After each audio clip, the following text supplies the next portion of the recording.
Hunter, how's the summer going so far? Are we at summer yet? We're not summer in college athletics. We still have, obviously, the College World Series, men's and women's track and field out in Eugene, Oregon, competing. And, of course, the House settlement finally getting approved a week ago Friday. A lot still going on in college athletics this summer. Yeah, we're going to get into all of that and what athletic directors didn't know a few years ago, I guess a decade or two ago, when they got into this college athletics world that they were in for with the state of the way things are today. But you're about to go to Omaha, watch the College World Series, I know, and what a electric time it's been for the Razorback baseball team. This is not new. I mean, it's Coach Van Horn's 8th appearance. But the energy and the way the team has engaged the fans, and they're just seeming to live in the moment, and the fans are in on the journey. It's been kind of just unique to watch. It really has. The last 2 weekends at Baum-Walker Stadium, the regional and the super regional against Tennessee, just special weekends. I mean, a team played extremely well both of those weekends. Handled Creighton twice to win the regional, then obviously handled a really well-coached, really good Tennessee team this past weekend. And what the culmination of that is when they took the championship trophy and did a lap, not around the field, but around the stadium, literally, and went up the stairs, took it around the concourse, out into the hog pen. Thankfully, the trophy didn't get into the pond, but a player or two did. But it was pretty neat to see them go celebrate. And I've watched that video 4 or 5 times of the fans just lining the concourse and high-fiving the players. And exactly what you said, just the engagement with this team and with the fans. And I think the fans have really grown to love this team, which is really hard in this era of the transfer portal where your team changes just about every year now. Yeah, it's a lot to navigate for a coach and for Coach Van Horn to have the success he's had and then really to continue to evolve and develop, and it just seems like the experience of being a Razorback baseball player and fan has gotten better every year. For sure. And I mean, Coach Van Horn obviously has done a tremendous job. This will be his 8th trip as a Razorback to Omaha. We've had 3 consecutive seasons where we've won 20 SEC games, which is unheard of right now. And just to get us back to Omaha again, which is, I think, where he said it after the game, this is where we belong. And we're called the Omahogs this time of year because of that. And it's special for me. I've been here 8 springs now, and this is the 4th time that I've been able to go back with their baseball team to Omaha. And I don't think that I want anyone to win a national championship more than I want Coach Van Horn to win a national championship. Yeah, you guys have had a lot of success in a lot of sports. But I was listening to a national show earlier on the way here. I feel like the country, like if you pay attention or you're in college baseball, you're rooting for Dave Van Horn right now if you don't have a team at the College World Series. Either Coach Van Horn or Murray State, right? Yeah. One of those 2 teams, right? Yeah. I think it's been well documented how many times Coach has been there and how many games he's won without winning that championship, and that doesn't diminish the type of coach he is. But this is kind of every coach that coaches at this level in college baseball wants to win the College World Series there in Omaha, and he's been just right there. And hopefully this is the year we finally get there. So you as an athletic director, how have things, and this is a big question, but how would you sum up? And I think for fans, they're sort of navigating this too from the outside. But how would you sum up where we are in college athletics? Actually, it's been refreshing to watch baseball and not have a bunch of NIL conversation and all these other things that are going on right now around it. We're just reminded of what we love about college athletics, and there's something that's about it that has felt the same with baseball. But man, things are changing, and fans are wondering what to do with it. What's it been like for you? Well, I think, in 2021 when we went through COVID and the 50% of our stadium emptied and the varied schedules, I didn't think you could go through or navigate anything more challenging than that. as a director of athletics. But I mean, this era that we are entering in college athletics and have been in for the last 2 or 3 years, really, I think probably has been the most challenging in my 15, 16 years as an athletic director and 33 years in this industry. But we're changing, we're evolving. This is a different era of college athletics, and you can either embrace it or you can run from it. And we're embracing it here at the University of Arkansas, and I think throughout the Southeastern Conference and the Power Four schools. And this is what college athletics is going to look like moving forward. There was a House settlement. It's played out in court. We have something we're going by now. But let's go back and maybe you could just explain. So what has happened? We went through this NIL phase, and I'll try to explain a little bit of it, where state laws sort of superseded NCAA rules, and then everybody's trying to catch up with their state legislation to be able to compete on a level playing field. But we had this really what I would call strange or wild NIL situation. Walk us through that, and then where we are now today as we approach the next academic year. Yeah, as we were waiting to go through the House versus the NCAA lawsuit, and then the settlement and the approval of the settlement, states really incorporated their own state laws regarding NIL, and each state was operating a little bit differently, and it really gave the NCAA very little power, if any, to enforce any of the rules that they had on the books. And so for the last 12 to 18 months, we've been operating in this NIL space without any enforcement mechanism, without any true rules that could be enforced. And everybody was, in a sense, doing what you thought was right or what you wanted to do to field the best teams on your campuses to compete at the highest level. And now that the suit has passed, we have some definitive lanes that you can drive revenue towards student athletes. And the first is the revenue sharing piece. And that's really what came from the House settlement, is the ability to share revenue, Department of Athletic generated revenue, directly with student athletes beginning on July 1st of this year. And that figure is it's a aggregate amount of 22% of these 5 different categories of revenue generated by the Power Four institutions, and that figures $20.5 million in totality this year. And we will get to that $20.5 million specifically in the Southeastern Conference by a combination of scholarships and direct revenue that we will share with student athletes. So there's about $2.5 million in new scholarships at each SEC institution will put forth, and then another $18 million in revenue sharing. So that's the first lane. That's revenue sharing, and that's really a good spot that we can do some things with student athletes.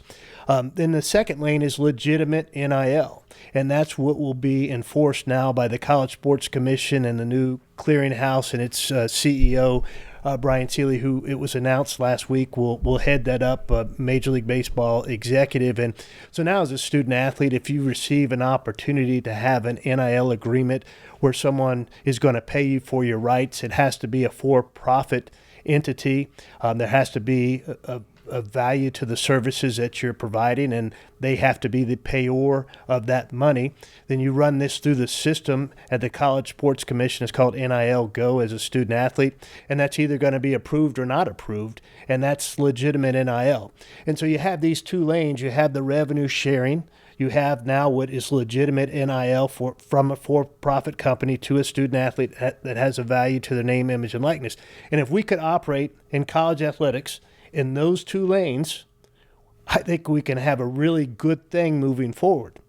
But we're our own worst enemy in college athletics, and someone's going to start operating and create a third lane, and that's where we're going to get in trouble again. But if we've put the guardrails up now, we have the guardrails in the lane for revenue sharing, we have the guardrails in the lane for legitimate NIL, but somebody, to get a competitive advantage, is going to venture out into that third lane, and that's where we're going to have some challenges moving forward. Well, yeah, and at least we have some rules now, right, that to start with. But that's always been college athletics to a certain extent, is loopholes, and that's why the rule book gets so big, because every time there's a rule, there's a loophole found, and then something else.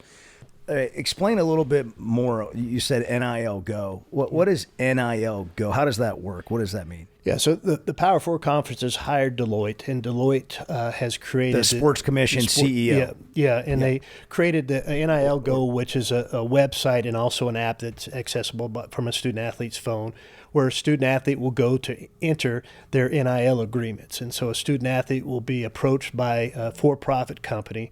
They'll receive an agreement from that for-profit company, and then they'll take that agreement and they'll submit that to NIL Go. And so when they're submitting that agreement, they're going to have to put the term of the agreement, the value of the agreement, the service that they will have to perform for the value of that agreement, when those services will have to be performed, etc. And then that will be submitted into this NIL Go system. The NIL Go will give feedback back to the student athlete. Hey, it's been approved. You can move forward with accepting the money from this company and performing those, or it hasn't been approved. You need to make changes to this, whether it's to incorporate more work to earn that value, or it's never going to reach the value that you've put in. And then the student athlete can choose to change that. And then there's going to be an arbitration process for the student athlete directly with the College Sports Commission if they agree that the value of that agreement meets the requirements. And so that's really what NIL Go is. It's the NIL clearinghouse moving forward for student athletes to use. I want to go back just a little bit because I've got a lot of questions, and this can be a really boring topic for some, but I think the education and the knowledge of how it works is important to really understand if you care about college athletics. But I don't know if everyone realizes, because college athletics is such a big business, and they see the big budgets and they see the big TV contracts and the conference revenue distributions to the teams, they think this is a for-profit business, and it doesn't operate that way, correct? It does not operate as a for-profit. We're a nonprofit entity. So so basically, when all the money that's ever come into an athletic department has been put right back into the department, facilities, all the things that go in, scholarships, whatever, right? Correct. So now you're at a $20.5 million deficit. Any school that's going to do this, which you don't have to do it, but to compete in the SEC, you're going to obviously have to, which you are. In business, you might be able to just go sell another widget or whatever, a product. What's the challenge of trying to figure out a way to come up with $20.5 million? And I'll add this, and make the fans feel like you're not just trying to dig in their pockets some more. Yeah, that's a great point. And so just to take the perspective of our operating budget in this current fiscal year that's getting ready to wrap up on June 30th was approximately $175 million. We had $175 million in revenues that we projected to come in, and $175 million in expenses that we expected to pay out. And we will balance our budget, we're anticipating, to zero. But you talk about now, as we enter this new year, 25-26, July 1st, where we can share $20.5 million with our student athletes. Well, now I have a new line item of $20.5 million of expenses. And so if you just take this fiscal year that we're going out and you add $20.5 million, I've got revenues of $175 million and now expenses of $195 million. Okay, so I'm operating at a $20 million deficit, and I have to give a lot of credit to our staff. They worked really hard during the past year on a budget committee that had 7 subcommittees, that we looked at every aspect of how we spend a dollar within our department, and then every aspect of how we generate revenue within our department. And we've really created, I think, a really good, solid hybrid model where we have been able to increase our revenues by roughly $10 to $11 million, and we've been able to decrease our expenses by $10 to $11 million. We've had to make a lot of sacrifices as a department that way, where not one of our employees will receive a pay raise this year. We have frozen positions. We have cut all of our operating budgets. We have held our coaches for the first time ever into truly managing their budgets within the budgets that we give them. And we withheld bonus incentives for all of our coaches and support staff until we get to the end of the fiscal year to make sure that they have met those budget requirements. And we did that because we couldn't just lay this burden of finding $20.5 million totally at the feet of our fans by increasing ticket prices and concessions and merchandise and doing the reseating. But we did a hybrid where I want our fans to know we've made some significant sacrifices internally with our operating budget, but we've had to push the revenue, and that has meant that we did a reseat of Bud Walton Arena, which has been extremely successful, where we've had to increase some ticket prices and do some other things to generate revenue. We're still looking at bringing additional concerts to Bud Walton into the stadium. We're looking, we have the Savannah Bananas coming to Baum Walker Stadium and other things, that new ideas and creative ideas to continue to generate revenue. The raffle that's been extremely successful out of the gate at 2 baseball series is another one of those revenue generating ideas that's come to fruition. And so there's been a hybrid model of increasing revenues and reducing expenses that's helped us get to this where we can share $20.5 million moving forward. I don't know if there's an answer to this, but you mentioned a hybrid model there. How do we keep college athletics what we all fell in love with, both those that are in it and the people that just view it, and while we're also trying to sort of professionalize it? It's like we're mixing models at the same time, by trying to pay players, by trying to navigate that, by not having a governing, like collectively bargained agreement. What do you try to guard against so that we don't become like a mini pro thing that is not what we all fell in love with? That's a great question I ask myself every day. And I mean, we have 450 student athletes, and we have some, we have 105 football players. We have 15 men's basketball players, 15 women's basketball players, and 34 baseball players. So, that's where this concentration of kind of professional athletics is moving towards with those 4 sports. And it's sprinkled in to a few others. I mean, we've heard about the softball pitcher at Texas Tech and the $1 million. But for the most part, you've got 350 of your student athletes that are very much student athletes, and they're here and they choose your institution for the right reasons. And I'm not saying those in the other sports don't choose your institution for the right reasons, but it's still about coming and getting your education and having an opportunity to compete against the best in the Southeastern Conference in many of our sports. And it hasn't gotten to revenue sharing and NIL for many of our student athletes. They're still making decisions for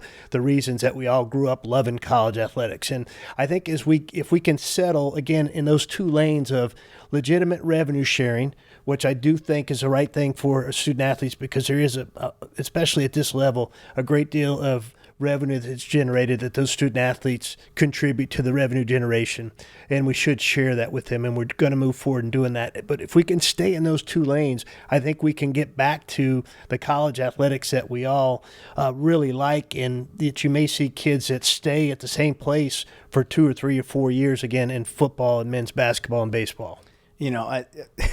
I wonder how just you navigate this and keep people happy.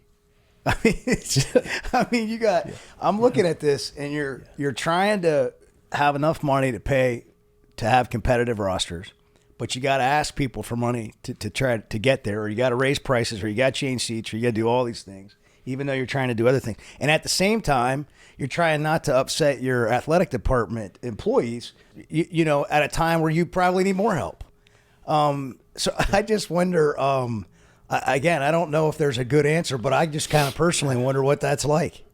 It's tough. I mean, as a leader in the college sports industry, and this focus is not on me, this is on all of us. I mean, we're having to make some really tough decisions. And you think fans were not happy when we did the reseat of Bud Walton Arena. My coaches are not happy when we cut their budgets. My rest of my staff's not happy when they don't get raises, and so I can't be concerned right now about who I'm making happy or not happy. That's not my job. I'd love to make everybody happy, but my job is to run the Department of Athletics at the University of Arkansas and lead us through a very challenging time in our industry. And I always tell our staff as we're going through this right now that when we came out of COVID, we had our most successful year probably in the history of our athletic program, where we finished in the top 10 in the Learfield Directors Cup standings. We went to the Outback Bowl. We went to the Elite Eight in men's basketball. We went to the College World Series in baseball. And we're going to, because we have such great people in our department, we're going to push through this challenging time in college athletics. And I think we'll have another great year moving forward because of the people that we have working in this department. Part of what you did to manage this pot of money that you got to pay players with is the $20.5 million. Is you hired Remy Cofield as your general manager of the entire athletic department, so all the sports. How do you go about?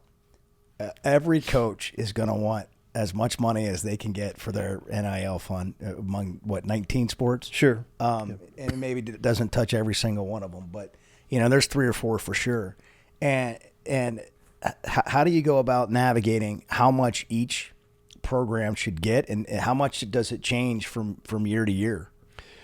Yeah, I mean, that's part of Remy's challenge, and that's why we hired Remy to oversee first and foremost the $20.5 million in revenue sharing. But obviously, the majority of that revenue is going to be shared with our football, men's basketball, and our baseball and women's basketball programs, because that's where the revenue is derived from within our department. And there will be a trickle to some other sports that are starting to generate some revenue as well. And I say generate revenue. It's not but 2 of our sports that really turn a profit, but there's a few that generate revenue, and that's a very big distinction to make. I mean, football and men's basketball are the only sports at the University of Arkansas that truly generate a profit. There's others that help us generate revenue, but they don't cover their expenses with their revenue.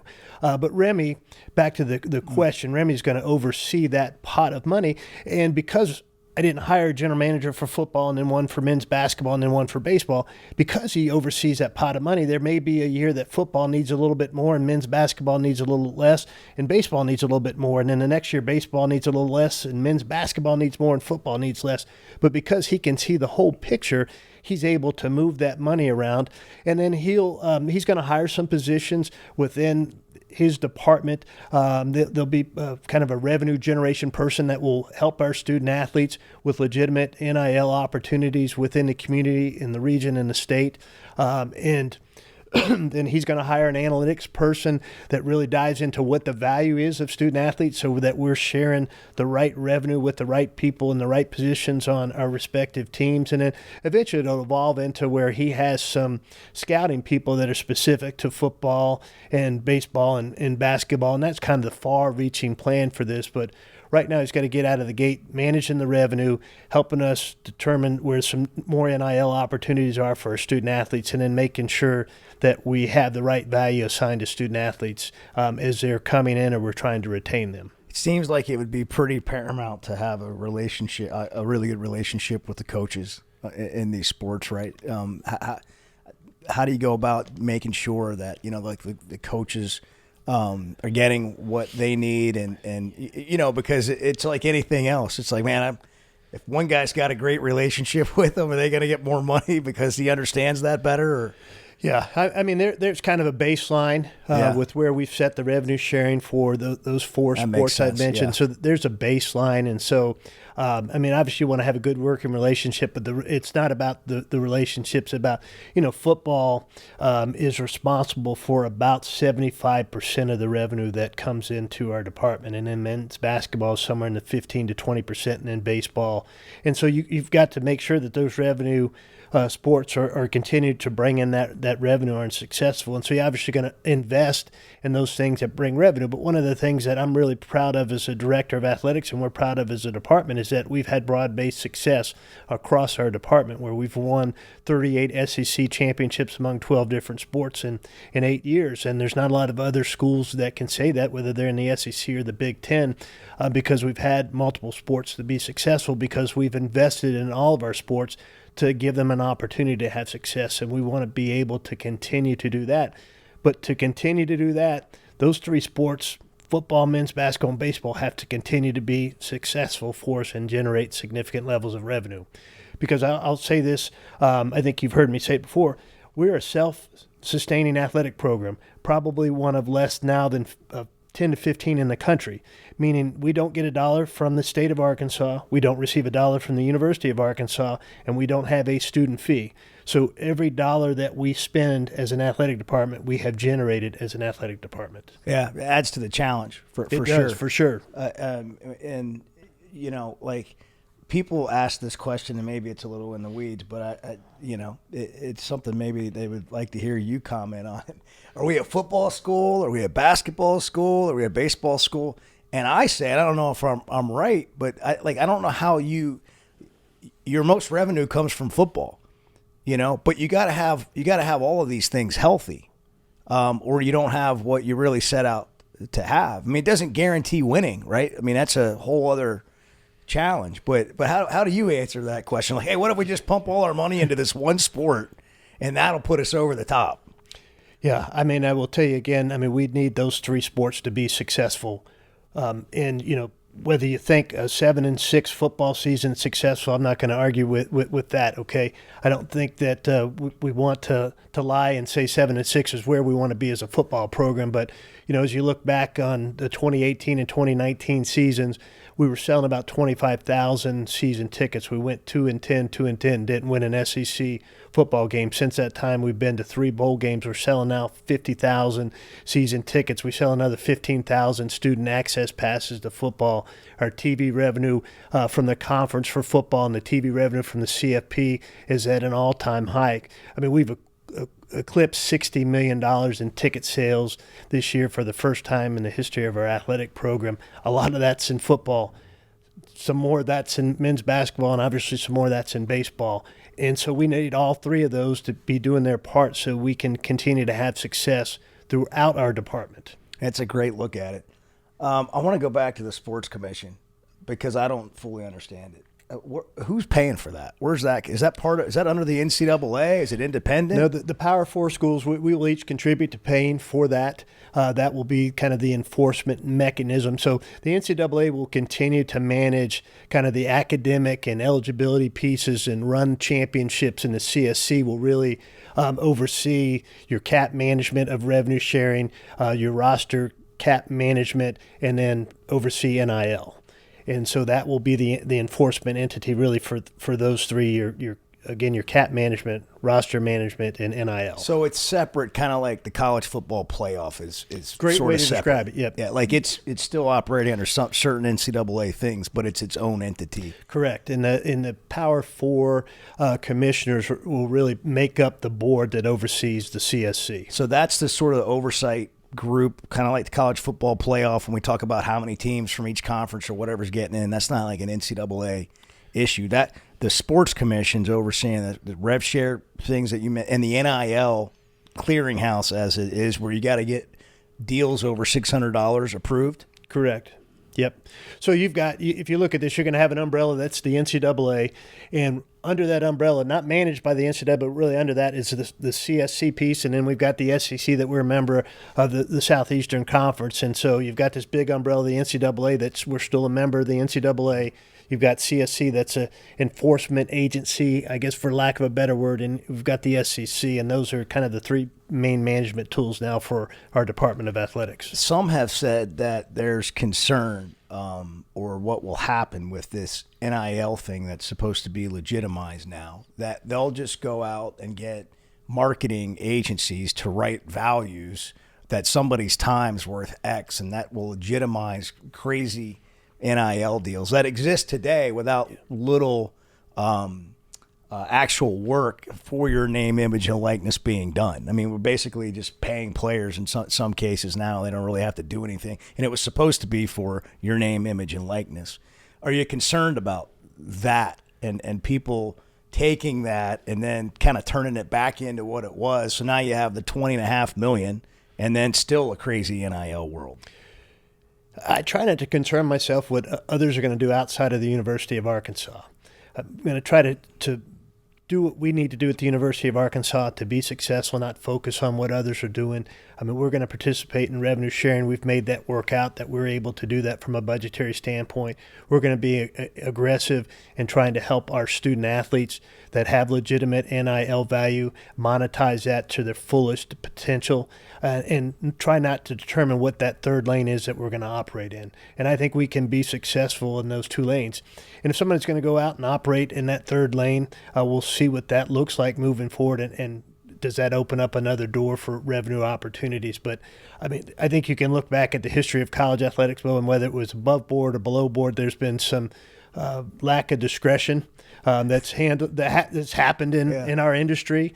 And as you mentioned earlier, that's why the rule book is what it is. People complain about how thick the rule book is as well, because every time there's a rule written, somebody found a loophole to that rule, and then a loophole to that rule, and a loophole to that, and then that manual grew. And look, if we just get back to recruiting student athletes, coaching student athletes in competition, and not worry about finding the loopholes, we'd be much better as an industry for sure. But everybody's always looking for that competitive advantage in college athletics, and we've talked about there being a level playing field, but truly there's not many that want a level playing field in this industry. Part of what's happened in this House settlement is what it's called, and you mentioned it earlier with it being a lawsuit. I just haven't focused on it much because it's in the past and it's about what's going forward, I think, for most fans today. But I do want to touch on it, and because maybe it speaks to how we got here. A key component to it is the $2.7 billion in back pay going to athletes who competed between 2016 and 2024 and were either fully or partially shut out from those payments under previous NCAA rules. And this is, again, kind of in the weeds, and it's and probably above my head, and because it's not why I got into sports either. But what got ruled on there that we're going back and paying athletes? And part of the question is because I wonder about rulings in the future. Like, what's actually legal? Like, you're all playing by the rules, but then you find out on the back end, oh, well, that's illegal, and now we got to go catch up. So what actually happened there? Well, the back pay roughly goes back 5 years to student athletes as this lawsuit and everything started to come to fruition. But yet we hadn't passed any NIL rules, and so it's back pay for those student athletes and what they could have received if these rules were in place. And so the NCAA is going to pick up the majority of that suit, and some of that's going to come from what they have in reserves, and some is going to come from a deduction that each school is going to receive in future basketball tournament revenue, which is the main source of revenue for the NCAA. So that's where the back pay came from. And as we were going through this lawsuit, I've talked again about being our own worst enemy in college athletics. I mean, that 2.8 was not 2.8 until student athletes started receiving all of this NIL money over the past 24 to 30 months. And then the plaintiffs' attorneys, they were just pressing the cash register, and it just kept climbing because as we were paying more and more student athletes more and more money, well, we were our own worst enemy in this lawsuit because then the settlement figure just kept growing.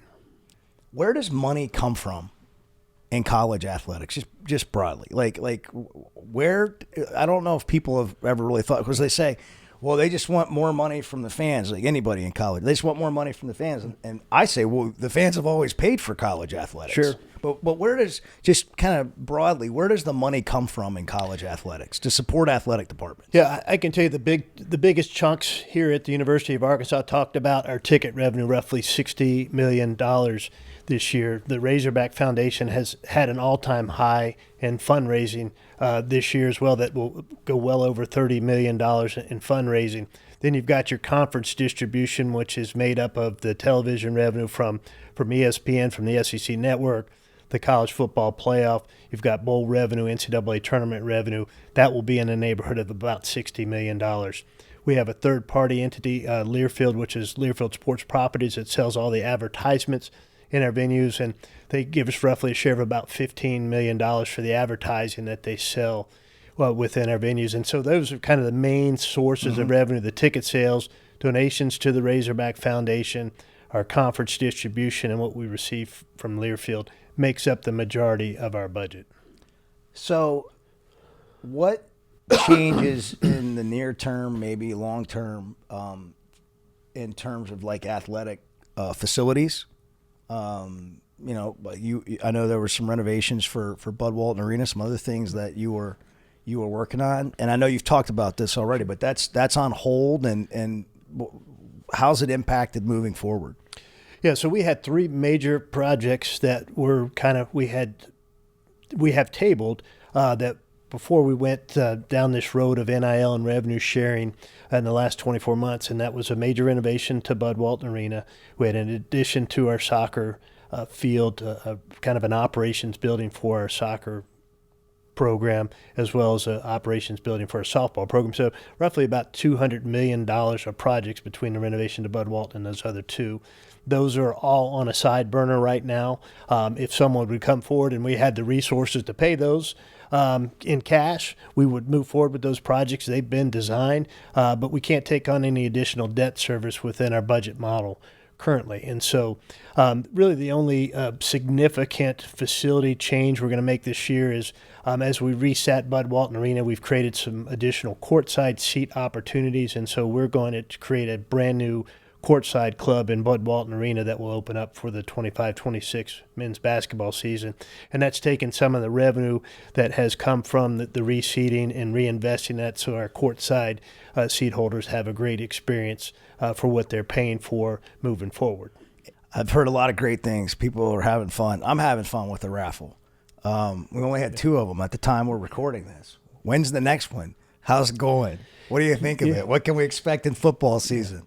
The next one will be in conjunction with the opening football game versus Alabama A&M, so to launch that week. But it's been really successful. Kudos to our external team, to our Razorback Foundation team that had really stepped up when that was approved this spring and created a plan to implement, which has really just been, I think it's exceeded all of our expectations. It was great that the first winner back during the Tennessee baseball series was actually in the stadium when we announced that. As the story goes, they had bought $20 worth of tickets on their way over from El Dorado earlier in the day and had won that. He was excited because his daughter was getting married this summer and he now had a way to pay for some of that wedding, which was a pretty neat story. And a Razorback Foundation member and a diehard Razorback fan. I'm not sure who won the lottery, the raffle this past weekend, but it's been really successful and our fans have stepped up, and it's just another significant revenue stream for us moving forward. I think even though it was online only, the second winner was at the game too, at the baseball game, and I did see a picture on the Razorback raffle site. One more thing that you've been involved with recently, just to get your thoughts, and you're also on the selection committee for the college football playoff. But there's a lot of discussion at the SEC meetings about, how many automatic qualifiers for conferences. And then around that was how many SEC games that this league should play against each other. Right now it's at 8. Should it go to 9? What were your thoughts just coming out of the SEC meetings and all the discussions there? Well, I'll tell you my thoughts from an Arkansas perspective. I mean, 8 SEC football games is the right number of SEC football games for our football program right now and where we are and how we're able to build our program through the high school football in our state and the depth that we're able to create. If I'm looking at it from a revenue standpoint, 9 football games is what's best for the University of Arkansas because there's a significant amount of revenue for that 9th football game. You get to claw back the $1.5 million to $2 million you're paying to buy a game as opposed to another SEC game coming into your venue. Obviously, the ticket sales for another SEC opponent every other year in our venue is going to be significant revenue as well. So if you look at it truly from a revenue standpoint, that's what's best for the University of Arkansas is 9 games. From an SEC standpoint, I think we're really split as a room because we've been really successful in the CFP model. And you can go back and look at the history of the last 12 or 13 years and go down through the top 12, the top 16, whatever you want to, and there would have been 4, 5, or 6 SEC teams every year with using year-end rankings that would have made it to the CFP playoffs regardless of how many teams, 12, 14, 16, were in there, and that was playing 8 games. And so you're adding another loss for 8 other losses once you play another round of games for our schools. And that proved significant in the CFP this year when you talk about Alabama having 3 losses and Ole Miss as well. And so I think we'll find out what's best for the SEC, and that's why, you don't want to make a decision on 8 versus 9 games until you know really what the CFP format's going to be moving forward, because you want to make a decision on what's best for our conference membership 1 through 16. You said 8 games is best for Arkansas? I said 8 games is best for the Arkansas football program. Yeah. 9 games is what's best for the Arkansas operating budget. Okay. So I was like, I thought he said 2 different things. I did say 2 different things. You did qualify. I did qualify that. If Coach Pittman and I that's a real interesting thought process. It is, and that's why. So you say, Hunter, do you want 8 or 9 games? It really depends on what day you ask me and what the budget looks like on that day, because there's significant revenue we're leaving on the table by just playing 8 games. As we wrap this up, what do you want Razorback fans to know?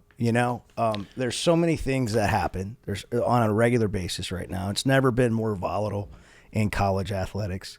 I laugh because, when you get on a plane, you don't act like you know more than the pilot. When you go to the doctor, you probably don't act like you know more than the doctor. But when it comes to sports, we're all flipping experts. We all know what we're talking about. So and I'm kidding, but it's sort of that way. But as a guy who sits in this position every day and has the total view of the landscape, what would you want people to know from your seat? Well, we talked about this before we officially went on the air, so I'll bring it up. I am not happy that we're playing Notre Dame at 11 a.m. I realize that the Arkansas-Notre Dame game in Razorback Stadium may be one of, if not the biggest home game we've ever had. I've had considerable conversations with the conference office about how that was placed at 11 a.m. The explanation is we've got an opportunity to be on national TV on ABC against the Big Ten Game of the Week, and they see us as that being a great slot for us. And so now we're going to embrace that 11 a.m. opportunity. I've challenged our external staff, and they've been working on it now for about 10 days to 2 weeks about what does that Friday into Saturday at 11 a.m. look like? A period of potentially, 24 hours of activities on our campus in various locations where fans can come and have an incredible game day experience for 24 hours leading up to and within that game. And so we're going to embrace the 11 a.m. game. Do I like it? Do I think that a 6:30 start in Razorback Stadium would have been better? I do. But you know what? We've got an incredibly passionate fan base.